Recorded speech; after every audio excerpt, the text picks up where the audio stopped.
நாங்கள் அநேக தாளந்துகளை உடையவர்களாக இருக்கிறோம். தேவன் எமக்கு அநேக தாளந்துகளை கொடுத்திருக்கிறார். சில நேரம் ஆவியை பகுத்தறியும் தாளந்து, அந்நிய பாஷையின் தாளந்து, அதே போல் பலவிதமான தாளந்துகள். நாங்கள் என்ன செய்கிறோம்? சில நேரம் எங்களுடைய தாளந்துகளை பாவிக்காமல் நாங்கள் ஒழித்து வைத்திருக்கிறோம். நாங்கள் காண்கிறோம் ஒரு அருமையான கதை. ஆதியாகமம் 40ஆம் அதிகாரம் 9ஆம் வசனம் தொடக்கம் 22ஆம் வசனம் வரை இருக்கிறது. யோசேப்புக்கு தேவன் கொடுத்திருந்த தாளந்து வந்து சொப்பனங்களின் அர்த்தத்தை சொல்லும் தாளந்து.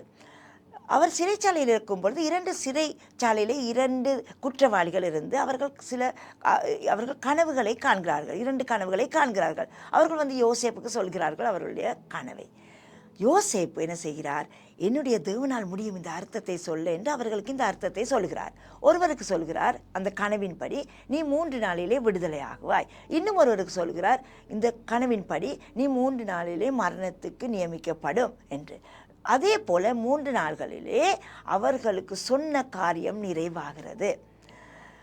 நான் இதில் என்ன சொல்ல வருகிறேன் என்றால், யோசேப்பு சிறைச்சாலையில் இருக்கும் பொழுதே அவருக்கு கொடுத்த தாளந்தை பயமில்லாமல் பாவித்தபடியால் நாங்கள் அந்த கதையை நாங்கள் பார்த்து கொண்டு போகும் பொழுது அவருக்கு அரண்மனைக்கு கூட போக வாய்ப்பு ஏற்பட்டது.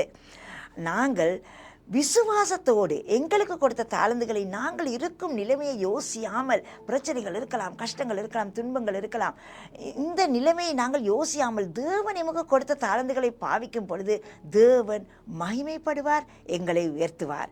நாங்கள் சிறைச்சாலிருந்து அரண்மனைக்கு யோசேப்பு போனது போல நாங்கள் இருக்கும் நிலைமையிலிருந்து தேவன் எங்களை விடுதலையாக்குவார். அதனால் நாங்கள் எங்கள் தாளந்துகளை பாவிப்போம். தேவன் தாமே உங்களை ஆசீர்வதிப்பாராக.